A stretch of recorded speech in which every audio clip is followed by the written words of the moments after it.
تو بجائے اس کے کہ جماعت احمدیہ ہمیں پیسے دے، ہم جماعت احمدیہ کی خدمت کے طور پہ، اسلام کی خدمت کے طور پہ اپنی آمدن میں سے پیسے دے رہے ہوتے ہیں۔ دوسری افواہ جو پھیلائی گئی ہے وہ یہ ہے کہ اگر کوئی انسان احمدیت قبول کر لے، جماعت احمدیہ میں شامل ہو جائے، تو جماعت احمدیہ اس کو باہر کے ملک کا ویزا لگوا دیتی ہے۔ کئی دوست پاکستان سے رابطہ کرتے ہیں، بعض دفعہ انڈیا سے بھی رابطہ کر رہے ہوتے ہیں، لیکن اکثر اس قسم کے جو لوگ ہوتے ہیں، جو خاص طور پہ خاکسار کے ساتھ جن کا رابطہ ہوتا ہے، تو ان کا تعلق بہرحال پاکستان سے اکثریت کا رہا ہے، اور ان کو یہ ایک رنگ میں کہہ لیں کہ کہانی سنائی جاتی ہے کہ اگر احمدی ہو جاؤ گے تو پھر باہر کا ویزا مل جائے گا، کینیڈا کا ویزا مل جائے گا، امریکہ کا ویزا مل جائے گا، برطانیہ کا، جرمنی کا، یہ قسم کے جو بھی ملک ہیں ان کا ویزا مل جائے گا۔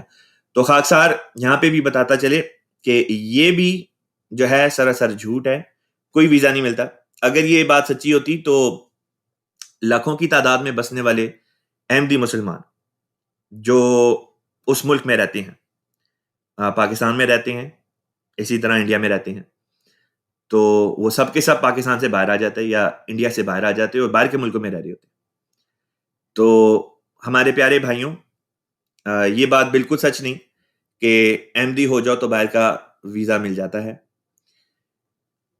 نہ ہی ہم کوئی ایمبیسی ہیں جہاں سے ویزا ہم ایشو کرتے ہیں۔ ہر ملک کی اپنی ایمبیسی ہے، لوگ اپلائی کرتے ہیں، بعضوں کا لگ جاتا ہے، بعضوں کا نہیں لگتا، اس کا احمدیت کے ساتھ کوئی لینا دینا نہیں۔ آئیے تیسری افواہ کی طرف چلتے ہیں۔ تیسری افواہ بھی بڑی دلچسپ ہے، کہتے ہیں کہ جی اگر احمدی ہو جاؤ گے تو جماعت احمدیہ تمہیں شادی کرنے کے لیے احمدی لڑکی دے گی۔ اب یہ بھی بہت بڑی افواہ ہے، اور اس میں ان بیچاروں کا کوئی قصور نہیں جو اس قسم کی باتیں سن کے ہم سے رابطہ کرتے ہیں۔ بات یہ ہے کہ جس معاشرے میں لوگ رہ رہے ہیں اور جس قسم کے حالات ان کے ہوتے ہیں، اگر کسی وجہ سے ان کی شادی نہیں ہوتی تو مولوی حضرات ان کو اس قسم کی باتیں سناتے ہیں کہ دیکھو اگر تمہاری شادی نہیں ہو رہی ہے تو احمدی تو اس قسم کی بھی باتیں کرتے ہیں، حالانکہ اللہ تعالیٰ اس بات پہ گواہ ہے کہ احمدی ہرگز اس قسم کی باتیں نہیں کرتے۔ یہ مولوی حضرات باتیں کرتے ہیں اور یہ جھوٹ بنائے ہوئے ہیں کہ اگر احمدی ہو جاؤ گے تو جماعت احمدیہ شادی کرنے کے لیے لڑکی دے گی۔ بالکل سراسر جھوٹی باتیں ہیں۔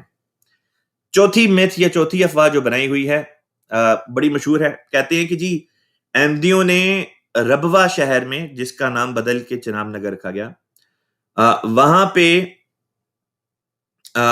جو احمدیوں کی خواتین ہیں وہ حور کی طرح لباس پہنتی ہیں، اور انہوں نے اپنے جو قبرستان ہے اس کا نام جو ہے وہ جنت رکھا ہوا ہے، یا بہشتی مقبرہ۔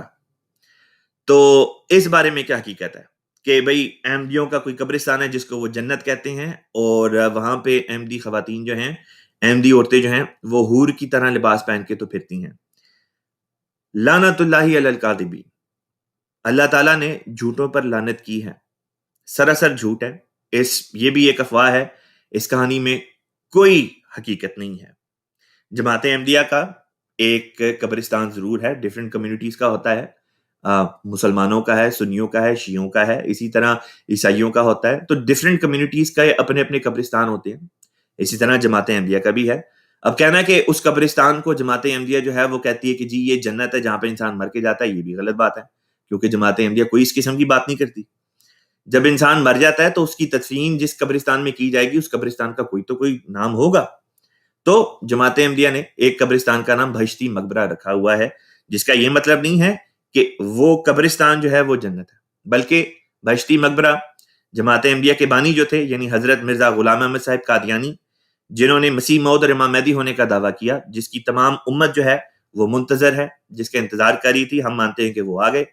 انہوں نے سن 1905 کے دسمبر میں ایک کتاب تصنیف فرمائی جس کا نام رکھا رسالہ الوصیت۔ اس میں اللہ تعالیٰ نے آپ کو چونکہ بذریعہ رویا و کشوف وغیرہ اس بات کی طرف توجہ دلائی تھی کہ آپ کی وفات کا وقت قریب ہے، 2 یا 3 سال کا عرصہ آپ کی زندگی کا رہ گیا ہے، اس کے بعد آپ کی وفات ہو جائے گی، لہٰذا اسلام کی خدمت کی خاطر آپ نے اپنی جماعت کے لوگوں کو تحریک کی کہ جماعت کے جو لوگ ہیں، جماعت احمدیہ کے جو لوگ ہیں، اپنا سرمایہ جو ہے، اپنی آمدن جو ہے، اس کا 1/10 حصہ اسلام احمدیت کی خدمت کے لیے وقف کر دیں، اور جو لوگ ایسا کریں گے وہ اس قبرستان میں جو ہے ان کی تدفین ہو، اور یہ لوگ اپنے اعمال سے ثابت کر دیں گے، نمازوں کے ذریعے سے، صدقہ و خیرات کے ذریعے سے، لوگوں میں اپنے حسن خلق کے ذریعے سے، کہ یہ نیک لوگ ہیں، بہشتی لوگ ہیں، کہ اللہ تعالیٰ ان کو آخرت میں جنت عطا فرمائے۔ تو اس قبرستان کا نام آپ نے رکھا بہشتی مقبرہ، جو کہ قادیان میں ہے۔ جب خلافت احمدیہ کو ہجرت کرنی پڑی پاکستان اور انڈیا کی پارٹیشن کے وقت، تو پاکستان میں جہاں پہ جماعت احمدیہ نے اپنا مرکز بنایا، وہاں پہ ایک قبرستان بھی بنایا، اور قادیان والے قبرستان کی یادگار کے طور پہ یہاں پہ بھی جو قبرستان بنایا گیا اس کا نام بہشتی مقبرہ رکھا گیا، لیکن اس کے علاوہ عام قبرستان بھی ہے۔ اب بات کرتے ہیں کہ کیا یہ جو اعتراض کیا جاتا ہے کہ جی جماعت احمدیہ کے قبرستان کے نام میں بہشتی کیوں لکھا گیا، تو کیا یہ کوئی جائز اعتراض بنتا ہے؟ اس بارے میں بھی ذرا آپ کی خدمت میں خاکسار کچھ عرض کرنا چاہتا ہے۔ مکہ المکرمہ میں ایک قبرستان ہے جہاں پہ حضور صلی اللہ علیہ وسلم کی زوجہ مطہرہ حضرت خدیجۃ الکبریٰ رضی اللہ تعالی عنہا مدفون ہیں۔ اسی طرح حضور صلی اللہ علیہ وسلم کے بعض بچوں کی قبریں وہاں پہ ہیں، خاندان کے بعض بزرگوں کی، صحابہ کی وہاں پہ قبریں ہیں۔ تو جس قبرستان میں ان بزرگوں کی قبریں ہیں، اس قبرستان کا نام جنت المعلیٰ ہے۔ جنت کا لفظ اس میں آتا ہے، جنت المعلیٰ۔ اسی طرح مدینہ میں حضور صلی اللہ علیہ وسلم کی مسجد النبوی کے بالکل ایک طرف سائڈ پہ کر کے ایک اور قبرستان ہے جہاں پہ آپ کی ازواج مطہرات رضی اللہ تعالی عنہن اور اسی طرح کئی صحابہ اور خلفاء کی بھی وہاں پہ قبریں ہیں، اور اس قبرستان کا نام ہے جنت البقیع، اس میں بھی جنت کا لفظ آتا ہے۔ تو اس سے پتہ چلا کہ جنت کا لفظ رکھنے سے یہ مراد نہیں ہوتی کہ یہ وہی جنت ہے جہاں پہ انسان کی روح مرنے کے بعد جاتی ہے اور جہاں پہ اللہ تعالیٰ سے نعمتیں حاصل کرتی ہے۔ جنت کا لفظ عربی زبان میں صرف ان معنوں میں استعمال ہوتا ہے کہ ایک باغ ہے، اور بہشت کو بھی باغ ہی کہا جاتا ہے۔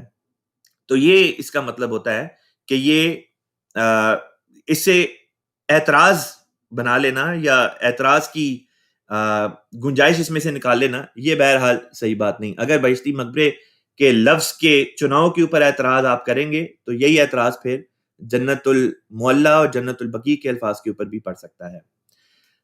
اگلی بات جو ہے، جو میتھ کہہ لیں، جو افواہ پھیلائی جاتی ہے، کہتے ہیں کہ جی احمدی جو ہیں وہ قبلہ یعنی خانہ کعبہ کی طرف رخ کر کے نماز نہیں پڑھتے، بلکہ نعوذ باللہ من ذالک بیت الخلاء کی طرف رخ کر کے نماز پڑھتے ہیں۔ لعنت اللہ علی الکاذبین، یہ بھی سراسر جھوٹ بنایا ہوا ہے، اس بات کے اندر بھی کوئی حقیقت نہیں ہے۔ ہمارا قبلہ حضرت محمد مصطفیٰ صلی اللہ علیہ وسلم اور آپ کے ماننے والوں یعنی تمام مسلمانوں کی ابتدا میں ہمارا بھی قبلہ خانہ کعبہ ہی ہے، یعنی مسجد الحرام۔ ہر احمدی مسلمان چاہے دنیا کے جس خطے میں جس ملک میں رہتا ہو، وہ قبلہ رخ ہو کے 5 وقتہ نماز پڑھتا ہے، فجر، ظہر، عصر، مغرب اور عشاء۔ تو ہمارا کعبہ، ہمارا قبلہ تو بہرحال خانہ کعبہ ہی ہے۔ ہاں، وہ مولوی حضرات جو اس قسم کے جھوٹے پروپیگنڈا وغیرہ پھیلاتے ہیں، ان کا قبلہ اللہ تعالیٰ بہتر جانے کہ کیا ہے، جو کھلے منہ اس قسم کے جھوٹ بولتے ہیں۔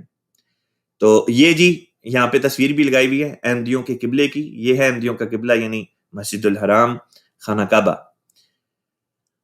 اگلی جو افواہ اڑائی جاتی ہے وہ یہ ہے کہ جی کہا جاتا ہے کہ احمدی جو ہیں وہ عمرہ یا حج جو ہے اس کے لیے قادیان جاتے ہیں، یہ بھی جھوٹ ہے، لعنت اللہ علی الکاذبین۔ جماعت احمدیہ کے 5 میں سے 2 خلفاء جو ہیں، یعنی پہلے 2 خلفاء، ان دونوں نے حج کیا، یعنی حضرت الحاج مولانا حکیم نور الدین صاحب رضی اللہ تعالیٰ عنہ، اور اسی طرح حضرت الحاج مولانا بشیر الدین محمود احمد صاحب رضی اللہ تعالیٰ عنہ۔ ان دونوں خلفاء نے حج کیا، اور حج بھی مسجد الحرام یعنی خانہ کعبہ میں جا کے کیا، یعنی مکہ جا کے۔ تو آپ نے یہ حج کیا، جماعت احمدیہ کی 2 خلفاء کو جن کو موقع مل سکا کہ وہ حج کر سکیں۔ جماعت احمدیہ کے بہت سے لوگ حج کے لیے جاتے ہیں اور عمرہ وغیرہ بھی کرتے ہیں۔ تو یہ اس ضمن میں آپ کی خدمت میں بات جو ہے وہ پیش کرنی تھی۔ وہ جو یہ کہتے ہیں کہ جی احمدی قادیان جاتے ہیں، سراسر جھوٹ بولتے ہیں، اس لیے اس قسم کے جھوٹے لوگوں سے اپنے ایمان کو بچانا چاہیے۔ ساتھی بات جو پیش کی جاتی ہے وہ یہ ہے کہ جی یہ افواہ اڑائی جاتی ہے، یہ جھوٹ بولا جاتا ہے کہ نعوذ باللہ من ذالک جماعت احمدیہ کے جو بانی تھے ان کی وفات واش روم میں ہوئی تھی۔ لعنت اللہ علی الکاذبین۔ یہ بھی سراسر جھوٹ ہے. مولوی حضرات جو ہیں وہ جھوٹا پروپیگنڈا کرتے ہیں. اللہ تعالیٰ کو جان دینی ہے، لیکن لگتا ہے کہ جیسے ان مولویوں کو خدا بھول گیا ہے، ان مولویوں کو موت بھول گئی ہے کہ ایک دن مر کے خدا کے حضور پیش بھی ہونا ہے. بہرحال کئی مولوی سمجھتے ہیں کہ جھوٹ بولنا جو ہے وہ در حقیقت ان کے نزدیک اسلام کی خدمت ہے، جبکہ حضور صلی اللہ علیہ وسلم فرماتے ہیں کہ جھوٹ جو ہے وہ تیسرا بڑا گناہ ہے. اس ضمن میں خاکسار نے اسی افواہ کو ڈیبنک کرنے کے لیے بڑی ڈیٹیل میں ایک پروگرام کیا تھا. خاکسار آج کے پروگرام کے اس حصے میں بعد میں اوپر لنک لگا دے گا اس ویڈیو کا، جہاں پہ آپ اس اعتراض کا، اس متھ کا، اس افواہ کا ڈیٹیل میں جو جواب پیش کیا گیا تھا پچھلی ایک ایپیسوڈ میں، آپ اس کو دیکھ سکیں گے. حضرت مرزا صاحب علیہ الصلوۃ والسلام کی وفات اپنے بستر پر ہوئی، اپنی چارپائی پر ہوئی. آپ کے اہل خانہ، آپ کے گھر والے، آپ کی بیگم صاحبہ، آپ کے بچے آپ کے سرہانے تھے. آپ کے بعض آپ کے ڈاکٹر، آپ کے بعض صحابہ آپ کے پاس تھے جب آپ کی وفات ہوئی، اور آپ کی زبان پہ یہ الفاظ تھے: اللہ، میرے پیارے اللہ. 8ویں افواہ جو پھیلائی جاتی ہے وہ یہ ہے کہ کہا جاتا ہے کہ جی احمدی جب کلمہ پڑھتے ہیں تو اس میں محمد صلی اللہ علیہ وسلم کے نام کی جگہ احمد علیہ السلام جو ہے، یعنی حضرت مسیح موعود علیہ السلام، ان کا نام جو ہے وہ پڑھتے ہیں. غلط بات ہے جی. لا الہ الا اللہ محمد رسول اللہ احمدیوں کا کلمہ ہے، لا الہ الا اللہ محمد رسول اللہ. ہم اس کلمے کو دن میں اللہ تعالیٰ بہتر جانتا ہے کتنی دفعہ پڑھتے ہیں. ہمارا اٹھنا بیٹھنا کلمے کی خاطر، ہمارے گھروں پہ، ہماری مساجد پہ بھی کلمہ لکھا ہوتا ہے، جس کو مولوی حضرات جو ہیں بڑے شوق کے ساتھ مٹاتے ہیں اور سمجھتے ہیں کہ جیسے کوئی اسلام کی کوئی بہت بڑی خدمت کر رہے ہیں کلمہ مٹا کے. تو ہم تو کلمہ لکھنے والے ہیں اور مولوی حضرات کلمہ مٹانے والے ہیں. تو خود سوچنا چاہیے کہ حضور صلی اللہ علیہ وسلم اور آپ کے صحابہ کلمہ لکھا کرتے تھے کہ مٹایا کرتے تھے.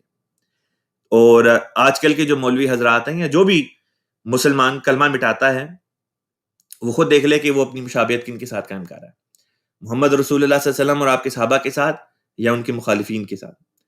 اگلی جو مت ہے، جو افواہ اڑائی جاتی ہے، وہ کہتے ہیں کہ جی احمدی جو ہیں وہ مانتے ہیں کہ حضرت مرزا غلام احمد صاحب قادیانی علیہ الصلوۃ والسلام کا درجہ جو ہے وہ نعوذ باللہ یا تو برابر ہے یا بڑھ کر ہے رسول پاک صلی اللہ علیہ وسلم کے درجے سے. لعنت اللہ علی الکاذبین. جماعت احمدیہ کا تو یہ عقیدہ ہے. خود حضرت اقدس محمد مصطفیٰ صلی اللہ علیہ وسلم کا جو، حضرت مسیح موعود علیہ السلام کا جو عقیدہ ہے، آپ کی خدمت میں یہاں پہ خود جماعت احمدیہ کی ویب سائٹ سے دکھا دیتا ہوں تاکہ دودھ کا دودھ اور پانی کا پانی ہو جائے. یہ دیکھیں جی، تصویر ہے حضرت مرزا غلام احمد صاحب قادیانی مسیح موعود علیہ السلام کی، اور ہمارے مذہب کا خلاصہ اور لب لباب. ان الفاظ میں آپ نے اپنا عقیدہ بیان کیا، اپنا مقام بھی جو ہے وہ بیان کریں گے کہ آپ کا مقام کیا ہے. محمد مصطفیٰ صلی اللہ علیہ وسلم کے غلام کی حیثیت میں اللہ تعالیٰ نے آپ کو بھیجا ہے. مقام میں حضور صلی اللہ علیہ وسلم سے اوپر ہونا تو دور کی بات، برابر بھی نہیں، بلکہ غلام ہونے کی حیثیت میں ایک ادنا ترین درجہ آپ رکھتے ہیں. فرمایا ہمارے مذہب کا خلاصہ اور لب لباب یہ ہے کہ لا الہ الا اللہ محمد رسول اللہ ہمارا اعتقاد جو ہم اس دنیاوی زندگی میں رکھتے ہیں، جس کے ساتھ ہم بفضل و توفیق باری تعالیٰ اس عالم گزران سے کوچ کریں گے، یہ ہے کہ حضرت سیدنا و مولانا محمد مصطفیٰ صلی اللہ علیہ وسلم خاتم النبیین و خیر المرسلین ہیں، جن کے ہاتھ سے اکمال دین ہو چکا اور وہ نعمت بمرتبہ اتمام پہنچ چکی، جس کے ذریعے سے انسان راہ راست کو اختیار کر کے خدائے تعالیٰ تک پہنچ سکتا ہے. اور ہم پختہ یقین کے ساتھ اس بات پر ایمان رکھتے ہیں کہ قرآن شریف خاتم کتب سماوی ہے، اور ایک شوشہ یا نقطہ اس کی شرائع اور حدود اور احکام اور اوامر سے زیادہ نہیں ہو سکتا اور نہ کم ہو سکتا ہے. اور اب کوئی ایسی وحی یا ایسا الہام من جانب اللہ نہیں ہو سکتا جو احکام میں فرقانی کی ترمیم یا تنسیخ یا کسی ایک حکم کی تبدیل یا تغیر کر سکتا ہو. اگر کوئی ایسا خیال کرے تو وہ ہمارے نزدیک جماعت مومنین سے خارج اور ملحد اور کافر ہے. حضرت مرزا غلام احمد مسیح موعود علیہ السلام ازالہ وہام روحانی خزائن، جلد نمبر 3 صفحہ 169 تا 170. واپس چلتے ہیں. یہ تھی نویں مت، یعنی نویں افواہ، ایک جھوٹی کہانی. آخری جو مت ہے اس ضمن میں جو خاکسار پیش کرنا چاہتا ہے وہ یہ کہ غیر احمدی مولوی حضرات کہتے ہیں جھوٹی بات کرتے ہیں، کہتے ہیں کہ جی احمدی جو ہیں وہ جہاد کو نہیں مانتے. تو پہلی بات تو یہاں پہ یہ کرتا چلوں کہ لعنت اللہ علی الکاذبین، یہ بھی جھوٹ ہے اور جھوٹوں پہ اللہ تعالیٰ کی لعنت ہو. جماعت احمدیہ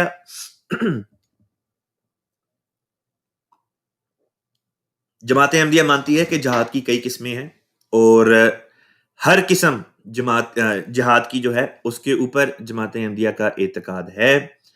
ہاں مولوی حضرات ایسے ہیں جو کہتے ہیں کہ جہاد کی صرف ایک ہی قسم ہے اور وہ یہ کہ جبراً دوسروں کو مسلمان بنانے کے لیے تلوار کا یا جبر کا استعمال کیا جائے، جس کی اسلام میں کہیں پہ بھی ہمیں کسی قسم کی کوئی دلیل نہیں ملتی. ہاں جہاد کی ایک ایسی قسم ضرور ہے جس میں اپنے دفاع کی خاطر، اپنے بچاؤ کی خاطر، سیلف ڈیفنس میں جو ہے وہ تلوار اٹھانے کی مسلمانوں کو اجازت دی گئی، لیکن وہ صرف تب دی گئی جب مسلمانوں کے خلاف تلوار اٹھائی گئی. مسلمانوں کے خلاف اگر جسمانی طور پہ تلوار اٹھائی جائے تو ان کو اپنے دفاع کے لیے اللہ تعالیٰ نے اجازت دی. اس کا نام سیلف ڈیفنس میں جہاد کی ایک ادنا قسم رکھا گیا. لیکن حضور صلی اللہ علیہ وسلم سے ثابت ہے، ایک جنگ سے واپسی پہ آپ صلی اللہ علیہ وسلم نے اپنے صحابہ کو مخاطب کر کے فرمایا کہ رجعنا من الجہاد الاصغر الى الجہاد الاکبر، کہ ہم ادنا ترین جہاد کی قسم سے یعنی سیلف ڈیفنس وار جو تھی اس سے اب جہاد اکبر سب سے بڑے جہاد کی طرف جا رہے ہیں. وہ جہاد کیا تھا؟ وہ جہاد بن نفس تھا، یعنی اپنے نفس کے خلاف جہاد کرنا، یعنی اپنی اصلاح کرنا. تو جماعت احمدیہ یہ کہتی ہے کہ اگر مسلمانوں پہ جو ہے وہ جنگ مسلط کی جاتی ہے تو ان کو پورا اختیار ہے کہ وہ اپنا دفاع کریں.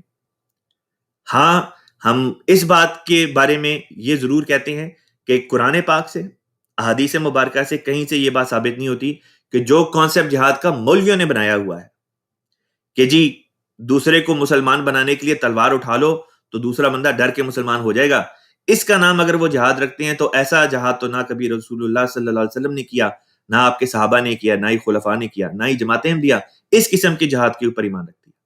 سیلف ڈیفنس کے بارے میں بتا دیا کہ چونکہ اس کی اجازت اللہ تعالیٰ نے دی ہے، اللہ تعالیٰ کے رسول نے دی ہے، اس کے اوپر ہمارا بھی ایمان ہے. لیکن جب حملہ ہو تب سیلف ڈیفنس کیا جاتا ہے نا.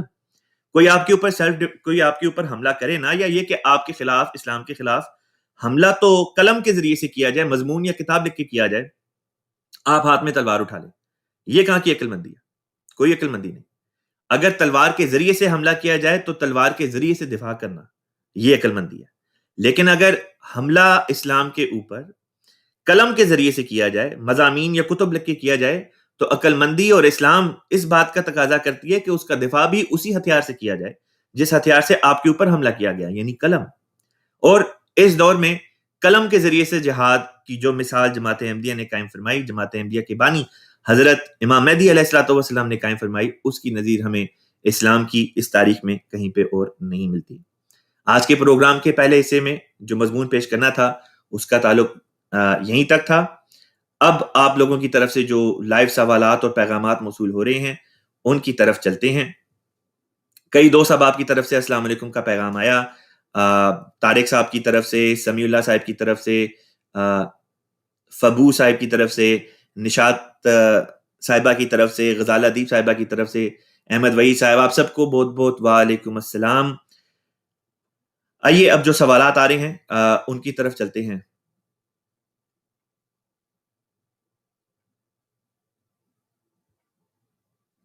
سوال آیا ہے، مجھے یہ سمجھ نہیں آئی ابھی تک کہ آپ کا ٹاپک کانٹینٹ کہاں سے ملے گا.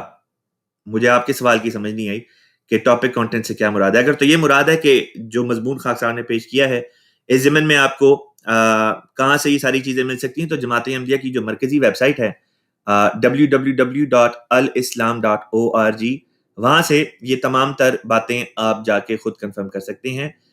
جماعت کی مرکزی ویب سائٹ کے اوپر کئی کتابیں ہیں، کئی چیزیں ہیں جہاں سے آپ جو ہے جو باتیں خاکسار نے آج کے پروگرام میں پیش کی آپ ان کی تصدیق خود کر سکتے ہیں. سوال آیا کہ جی ظہر اور عصر کی نماز میں اونچی آواز میں تلاوت کیوں نہیں کی جاتی؟ بات یہ ہے کہ نماز سے متعلق یا دین سے متعلق تمام تر باتیں ہمیں حضرت صلی اللہ علیہ وسلم نے سکھائیں.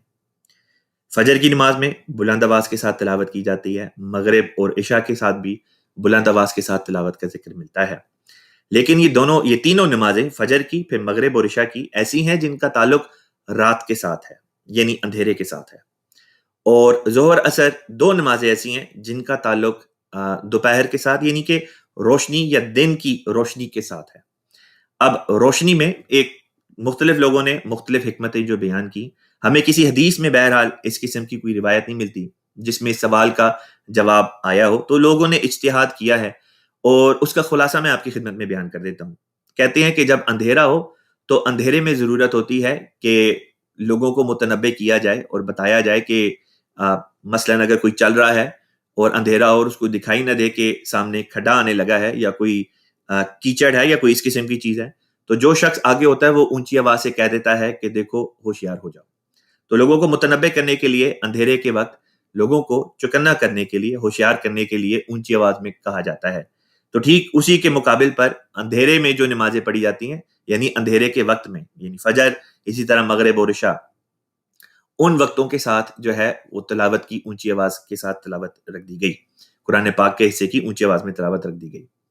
اور جو دن کے نمازیں ہیں، یعنی دن کی روشنی میں پڑھی جاتی ہیں، ظہر اور عصر جو ہے، ان کے ساتھ اونچی آواز میں اسی وجہ سے نہیں رکھی کہ دن کی روشنی میں اس بات کا امکان نہیں ہوتا کہ انسان جو ہے وہ ٹھوکر کھا کے گر جائے گا، دیکھ سکتا ہے، اس لیے ایک لوگوں نے جو اجتہاد کیا، ایک یہ بھی کیا۔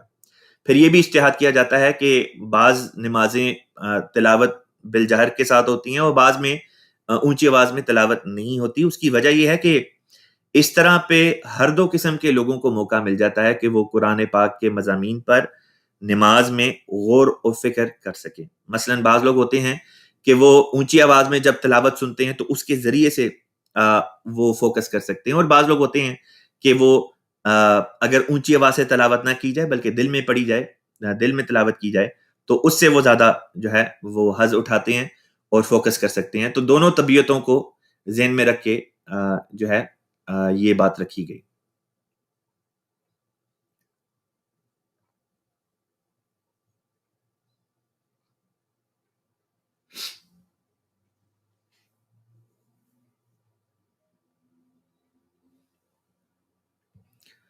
اگلا سوال آیا جس کا تعلق ہے فاسٹ فوڈز وغیرہ میں جو برگر وغیرہ ملتے ہیں اس کے ساتھ۔ آپ کہتی ہیں کہ السلام علیکم، وعلیکم السلام، there is halal chicken burgers in McDonald's and KFC etc. but there is also bacon and pork which is cooked there. Can we eat that halal chicken burger where bacon and pork is also cooked? اس ضمن میں بنیادی طور پہ یہ بات یاد رکھنے والی ہے کہ اگر تو ایک ہی آئل میں چکن اور بیکن کو بنایا جاتا ہے تو وہ چیز ہمیں نہیں کھانی چاہیے۔ آپ اگر جاتے ہیں، آپ ان کو درخواست کر سکتے ہیں کہ جی الگ الگ آئل میں یہ چیزیں بنائی جائیں، چکن کو الگ فرائی کیا جائے اور بیکن کو یا سور کو الگ سے فرائی کیا جائے۔ اگر وہ آپ کی بات مان لیتے ہیں اور اکثر مان لیتے ہیں تو اس کیس میں پھر آپ چکن جو ہے وہ وہاں سے لے کے کھا سکتے ہیں، ورنہ اگر ایک ہی آئل میں وہ اس کو فرائی کرتے ہیں، چکن کو بھی یا بیف کو بھی اور ساتھ میں بیکن کو یا پورک کو، تو پھر آپ کو وہ جو ہے نہیں کھانا چاہیے۔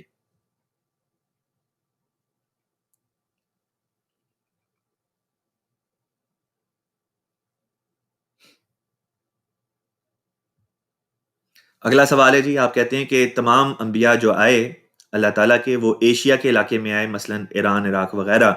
ہم نے کبھی سنا نہیں کہ اس سے باہر کے علاقے یعنی یورپ اور امریکہ میں بھی اللہ تعالیٰ نے کوئی نبی بھیجا ہو۔ بات یہ کہ قرآن پاک میں اللہ تعالیٰ نے ایشیا کا لفظ استعمال نہیں کیا، بلکہ اللہ تعالیٰ نے فرمایا ہے وَإِن مِّنْ أُمَّةٍ إِلَّا خَلَا فِيهَا نَذِيرٌ، کہ دنیا کا کوئی ایسا کونا نہیں، کوئی ایسی جگہ نہیں جہاں پہ اللہ تعالیٰ کے انبیاء جو ہیں وہ نہ آئے ہوں۔ اس سے پتہ یہ چلتا ہے کہ انبیاء تو ضرور آئے، ہاں انبیاء کی بھاری اکثریت اس علاقے میں آئی جس کا ذکر آپ نے کیا، لیکن بھاری اکثریت کا یہاں پہ آنے سے یہ مطلب نہیں لیا جا سکتا کہ دنیا کے دوسرے حصوں میں اللہ تعالیٰ نے اپنے انبیاء جو ہیں وہ نہیں بھیجے۔ اللہ تعالیٰ نے ان کے نام ہمیں نہیں بتائے، لیکن یہ بتا دیا کہ دنیا کے ہر حصے میں اللہ تعالیٰ نے انبیاء جو ہیں وہ بھیجے ہیں۔ مثلا ایک نبی ہیں سوکریٹیز جن کو کہتے ہیں، ان کا ذکر ہمیں ملتا ہے کہ انہوں نے جس قسم کے پیغامات دنیا میں دیے، ان کی زندگی جو تھی وہ بتاتی ہے کہ وہ اللہ تعالیٰ کے نبی تھے۔ پھر چائنا میں بعض بزرگوں کی طرف ذہن جاتا ہے، مثلاً کنفیوشیس ہیں، ان کی زندگی کا مطالعہ کریں تو ذہن اس طرف منتقل ہوتا ہے کہ وہ بھی اللہ تعالیٰ کے نبی ہوں گے۔ اسی طرح دوسری اقوام میں بھی اللہ تعالیٰ کے نبی ضرور آئے ہوں گے۔ اس ضمن میں جماعت احمدیہ کے جو چوتھے خلیفہ ہیں حضرت خلیفۃ مسیح رابع رحمہ اللہ تعالیٰ، انہوں نے اپنی کتاب revelation, rationality, knowledge and truth, اس میں کافی دلیلوں کے ساتھ اور ڈیٹیل میں جا کے آپ نے ثبوت دیے کہ کس طرح پہ حضرت سقراط جو تھے وہ اللہ تعالیٰ کے نبی تھے، اسی طرح پہ کنفیوشیس علیہ السلام جو ہیں وہ چائنا میں اللہ تعالیٰ کے نبی بنا کے بھیجے گئے۔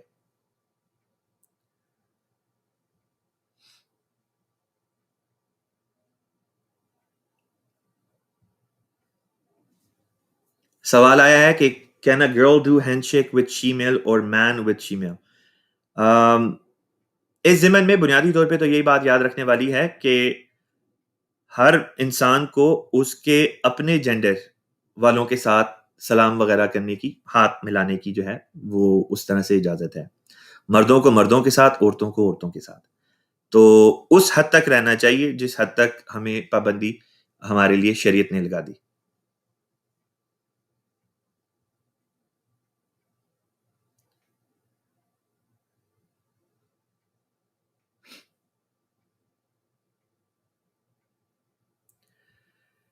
یہ سوال آئے ہیں۔ ایک سوال یہ ہے کہ جی حلال حرام کا کانسیپٹ کہاں سے آیا؟ اللہ تعالیٰ کی طرف سے آیا۔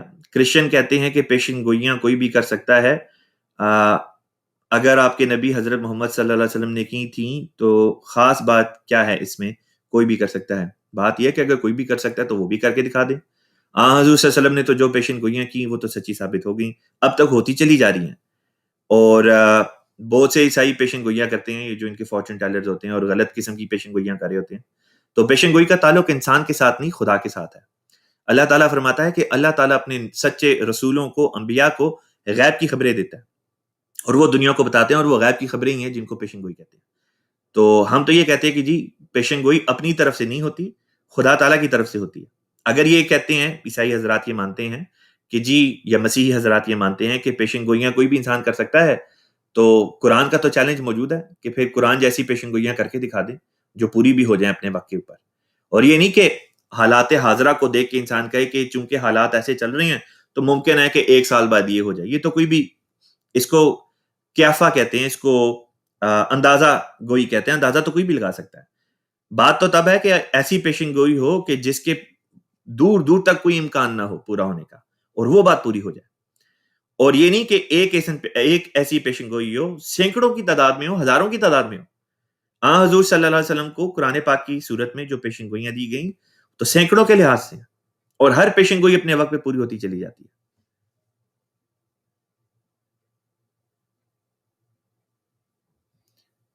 سوال آیا ہے کہ اللہ تعالیٰ کا قرب حاصل کرنے کے لیے نوافل پڑھنے کا بہترین ٹائم کون سا ہے؟ بہترین نوافل کی جو اقسام ہے وہ تہجد ہے، اور فجر سے پہلے اس کا وقت ہوتا ہے۔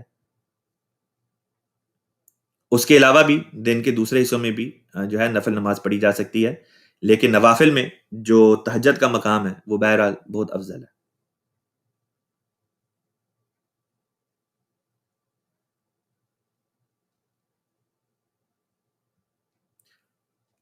سوال آیا ہے ہم نے نسلیں خراب نہیں کرنی، شادی کیوں کریں؟ شادی کرنے سے نسلیں خراب ہوتی ہیں؟ اگر تو یہ آپ کا سوال بنتا ہے کہ شادی کرنے سے نسلیں خراب ہوتی ہیں تو اس کا ثبوت بھی دیں۔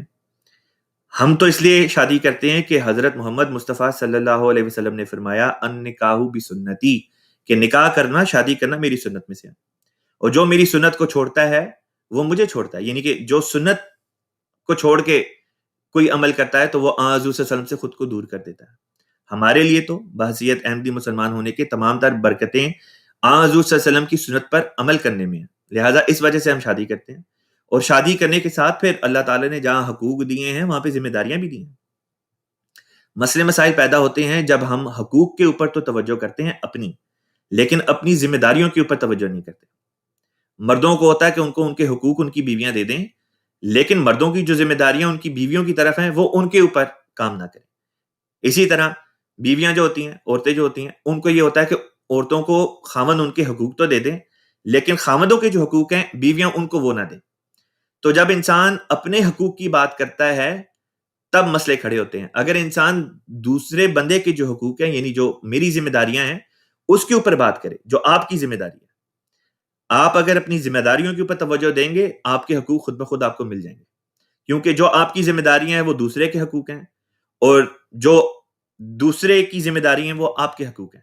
لہٰذا اپنی ذمہ داریوں کے اوپر فوکس کرنا چاہیے. اس کے نتیجے میں شادیاں کامیاب ہوتی ہیں، اور جب شادی کامیاب ہوگی تو پھر بچے اچھے نمونے دیکھ کے بڑے ہوں گے، اور ان کا اعتقاد شادی کے اوپر جو ہے وہ مضبوط ہوتا چلا جائے گا.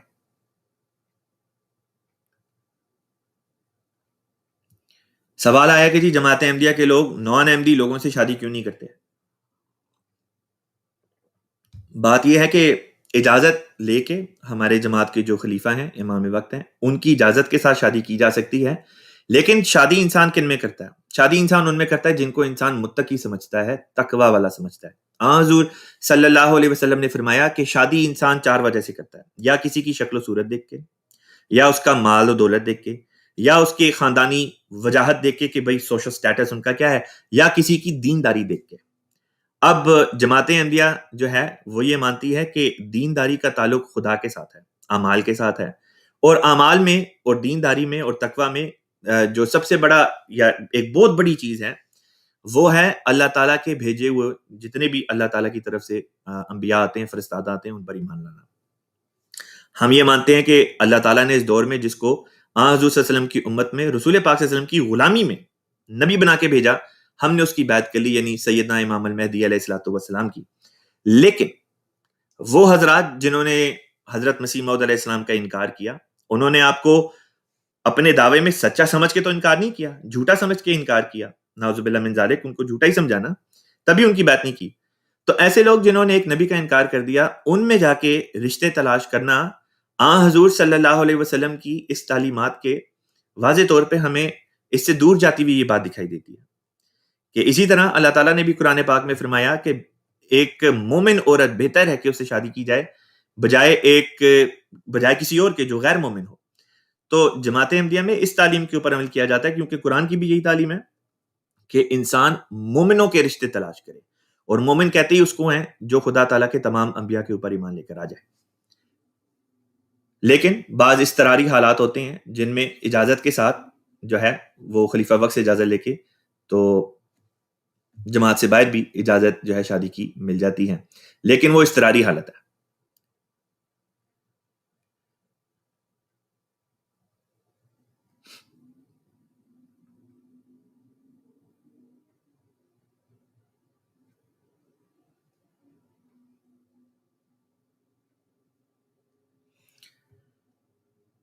علی رضا صاحب کی طرف سے آیا کہ جی آپ قادیانیت اپنانا چاہتے ہیں، کوئی طریقہ بتائیے گا پلیز. پہلی چیز تو یہ کہ جی قادیانیت کسی چیز کا نام نہیں ہے، یہ جھوٹا پروپیگنڈا ہے جو مولویوں نے بنایا ہوا ہے.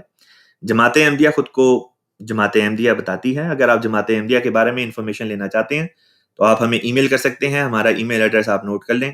ای میل ایڈریس ہے urdu@alislam.org urduask@alislam.org. اور جو بھی انفارمیشن آپ کو چاہیے آپ بذریعہ ای میل ہم سے لے سکتے ہیں. لیکن خاکسار ایک دفعہ دوبارہ آپ سے یہ عرض کرتا چلے کہ آج کے پروگرام کا جو اول حصہ تھا، اس پروگرام کا، اس ایپیسوڈ کا، اس ویڈیو کا جو شروع کا حصہ ہے اس کو ضرور دیکھ لیجئے گا.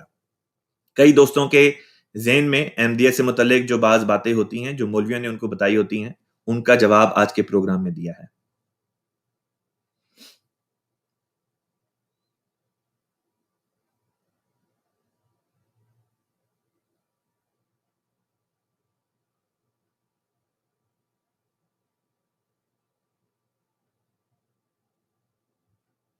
سوال آیا ہے جی کہ اسلام میں اختلافات کا دور یا فرقہ بندی کا دور جو ہے وہ حضور صلی اللہ علیہ وسلم کے دور میں، یا اسلام میں خلفائے کرام کے دور میں، یا اس کے بعد اختلافات کا سلسلہ جاری ہوا. بات یہ ہے کہ رسول پاک صلی اللہ علیہ وسلم کے دور میں تو ہمیں فرقہ بندی نہیں دکھائی دیتی، اور خلفاء نے بھی اپنے دور میں اسلام کا تفرقہ ہونے سے اس کو بچا کے رکھا، فرقہ بازی نہیں ہونے دی. ہاں، جب حضرت علی رضی اللہ تعالیٰ عنہ کی بھی شہادت ہو گئی تو اس کے بعد پھر فرقے بننا شروع ہو گئے. جہاں تک رہی بات اختلافات کی یا فتنوں کی، تو فتنوں کا زمانہ تو ہمیں بہرحال خود رسول پاک صلی اللہ علیہ وسلم کی زندگی میں بعض ایسے واقعات ہوئے جن سے پتہ چلتا تھا کہ بعض منافقین اس قسم کے تھے جو اسلام میں فتنہ ڈالنا چاہتے تھے، پیدا کرنا چاہتے تھے۔ مثلاً غزوہ حنین کے بعد جب حضور صلی اللہ علیہ وسلم اموال غنیمت تقسیم فرما رہے تھے، تو بظاہر ایک مسلمان شخص نے یہ بات کی کہ اے اللہ کے رسول صلی اللہ علیہ وسلم، انصاف سے کام لیں، کہ گویا نعوذ باللہ من ذالک حضور صلی اللہ علیہ وسلم انصاف سے کام نہیں تھے لے رہے۔ آپ صلی اللہ علیہ وسلم نے فرمایا اگر میں نے انصاف نہیں کرنا تو اور کس نے کرنا؟ پھر خود ہی آپ صلی اللہ علیہ وسلم نے فرمایا کہ اس شخص کی نسل سے ایسے لوگ نکلیں گے جو قرآن پڑھیں گے لیکن قرآن ان کے حلق سے نیچے اترے گا نہیں۔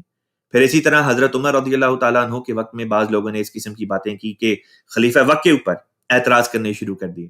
پھر یہ فتنہ اور زیادہ بڑا، اور حضرت عثمان رضی اللہ تعالیٰ عنہ کے دور میں بعض لوگوں نے باقاعدہ عبداللہ بن سبا، ایک یہودی انسان تھا جس نے ظاہراً لوگوں کو دکھانے کے لیے اسلام قبول کیا لیکن اندر سے اسلام کا دشمن تھا، اس نے منافق لوگوں کو، مجرم قسم کے لوگوں کو اپنے ساتھ ملا کے اسلام میں فرقہ واریت یا یہ کہ تفرقہ ڈالنے کی کوشش کی، اور جس کا نتیجہ بالآخر حضرت عثمان کی شہادت، اور پھر حضرت عثمان کی شہادت کے 6 سال بعد خارجیوں کے فتنے کی شکل میں حضرت علی رضی اللہ تعالیٰ عنہ کی شہادت کے اوپر منتج ہوا۔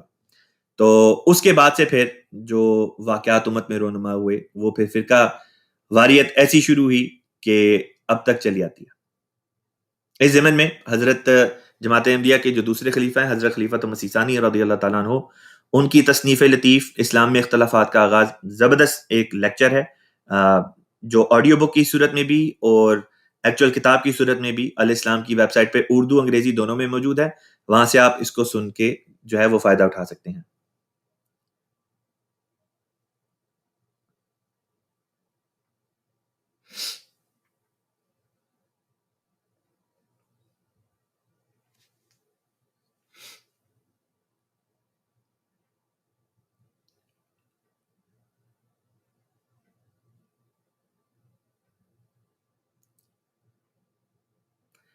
اور بھی کئی پیغامات ہیں جی۔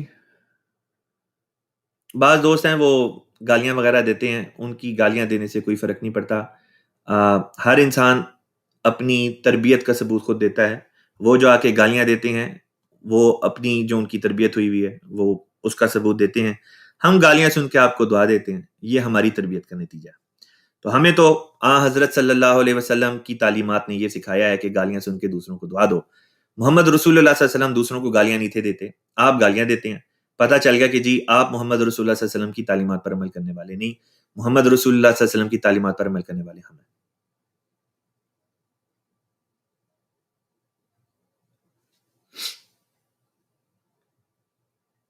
پھر ایک دوست ہیں وہ آ کے کہتے ہیں کہ جی قادیانی جو ہیں وہ کافر ہیں۔ تو جی قادیانی تو اس کو کہتے ہیں جو قادیان میں رہتا ہے۔ قادیان میں تو سکھ بھی رہتے ہیں، ہندو بھی رہتے ہیں، ہو سکتا ہے عیسائی بھی رہتے ہوں، اور بعض مسلمان بھی رہتے ہیں جو اپنے آپ کو احمدی کہتے ہیں۔ تو آپ کہہ رہے ہیں کہ جی ہر قادیان میں رہنے والا شخص جو ہے وہ کافر ہے، تو اس کا جواب تو میں آپ کو کیا دوں؟ اللہ تعالیٰ ہی آپ کی عقل پہ سے یہ جو پردے پڑے ہوئے ہیں جو مولویوں نے ڈال دیے ہیں ان کو اٹھائے۔ بہرحال احمدی مسلمان کافر نہیں ہیں، احمدی مسلمان تو وہ ہیں جنہوں نے اللہ تعالیٰ کے بھیجے ہوئے سب انبیاء کا اقرار کیا، سب کے اوپر ایمان لائے، اور محمد مصطفیٰ صلی اللہ علیہ وسلم کو خاتم النبیین مانتے ہیں۔ ہاں آپ نے بہرحال اللہ تعالیٰ کی طرف سے بھیجے ہوئے ایک فرستادے کا انکار کر دیا، تو اس لحاظ سے تو کفر آپ نے کیا، ہم نے تو نہیں کیا۔ کفر کہتے ہیں انکار کرنے کو، ہم تو سب کے اوپر ایمان لائے ہیں، آپ نے ایک کا انکار کر دیا۔ پھر سفیان بھائی ہیں، سفیان بھائی بھی کہتے ہیں کہ جی ختم نبوت کے اوپر جو ہے وہ ڈاکہ ڈالا ہے، چوری کی ہے۔ تو میرے بھائی ختم نبوت کسی فزیکل چیز کا تو نام ہے نہیں کہ انسان اس کو پکڑے اور چوری کر کے کہیں بھاگ جائے۔ اور دوسری بات یہ کہ حضور صلی اللہ علیہ وسلم کی ختم نبوت کے اوپر آپ نے چوکی داری تھوڑی کرنی ہے، آپ نے اس کی کیا حفاظت کرنی ہے؟ ایک روحانی مقام ہے، کیا اس کی حفاظت اللہ تعالیٰ نہیں کر سکتا؟ دوسری بات یہ کہ آپ کو مولویوں نے جو پڑھا دیا آپ اندھا دھند اسی کے پیچھے لگ پڑتے ہیں۔ جماعت احمدیہ کی ویب سائٹ پہ جائیں، وہاں پہ دیکھ لیں جماعت احمدیہ کیا کہتی ہے۔ اسی ویڈیو میں میں نے آپ کو ایک ریفرنس دکھایا ہے جماعت احمدیہ کے بانی حضرت مرزا غلام احمد صاحب قادیانی علیہ الصلوۃ والسلام کا، جس میں انہوں نے بتایا کہ ہمارا اعتقاد ہے کہ حضور صلی اللہ علیہ وسلم خاتم النبیین ہے۔ اس کے باوجود بھی آپ یہ کہتے ہیں کہ جی ختم نبوت پہ ڈاکہ ڈالا ہے، تو اس سے آپ کی عقل مندی بہرحال زائد نہیں ہوتی۔ پھر آپ کہتے ہیں قرآن کے منکر، ہم قرآن پڑھتے ہیں، قرآن کو حفظ کرتے ہیں، نماز میں قرآن کی تلاوت کرتے ہیں، قرآن کی تعلیمات پر عمل کرتے ہیں، آپ سے زیادہ کرتے ہیں، اور آپ یہ کہتے ہیں کہ ہم قرآن کے کافر ہیں، ہم قرآن کے منکر ہیں۔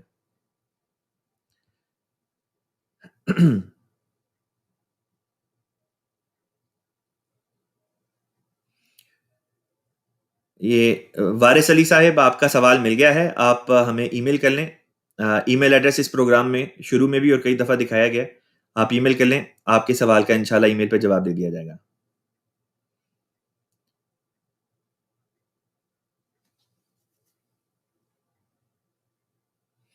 چلیں جی، اور بھی کئی سوالات آ رہے ہیں اور بھی پیغامات آ رہے ہیں، لیکن آج کے پروگرام کا وقت پہلے ہی زیادہ ہو چکا ہے، یہیں پہ ختم کرتے ہیں۔ آپ کے جو سوال مزید ہوں ہمیں ای میل پہ بھیج دیں، ورنہ یہ کہ انشاءاللہ کل کے پروگرام میں آپ کے مزید جو سوالات ہوں گے ان کا جواب دے دیا جائے گا۔ 6 دن یہ پروگرام آتا ہے، 3 دن خاک صاحب پیش کرتا ہے، 3 دن مکرم مولانا عدنان احمد صاحب پروگرام کو پیش کرتے ہیں۔ آخر میں درود شریف پڑھ لیتے ہیں۔ اللہم صلی علی محمد وعلی آل محمد کما صلیت علی ابراہیم وعلی آل ابراہیم انک حمید مجید۔ اللہم بارک علی محمد وعلی آل محمد کما بارکت علی ابراہیم وعلی آل ابراہیم انک حمید مجید۔ والسلام علی من اتبع الہدی وآخر دعوانا ان الحمد للہ رب العالمین۔ السلام علیکم۔ محمد رسول اللہ۔